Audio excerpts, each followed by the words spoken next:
There are UFO stories that feel like internet folklore, and then there are UFO stories that come out of government archives. The latest UAP file release includes a strange one, a 116-page file tied to Sandia, New Mexico, of strange encounters that occurred between 1948 and 1950. According to the release, that file contains 209 reported sightings of green orbs, disks, and fireballs near a military base.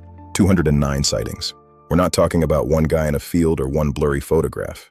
We're talking about a cluster of reports near one of the most sensitive places during the dawn of America's atomic age. You have to remember that New Mexico in the late 1940s wasn't just empty desert. It was the center of America's nuclear world. Los Alamos, Sandia, atomic research, weapons development, radar, military security.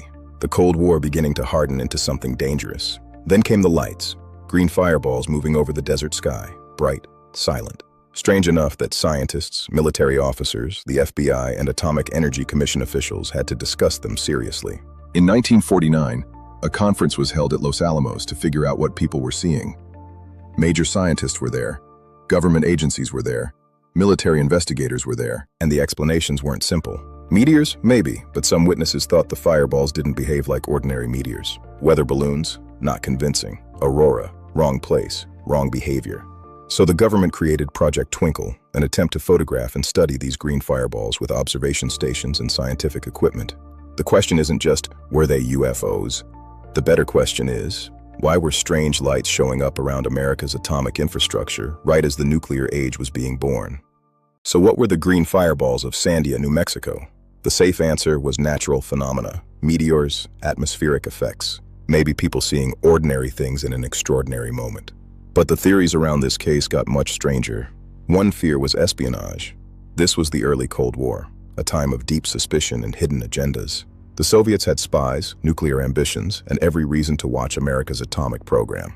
Some intelligence people reportedly worried about what you might call Soviet glow plots, radioactive dust clouds drifting over the southwest, poisoning the air near America's nuclear facilities.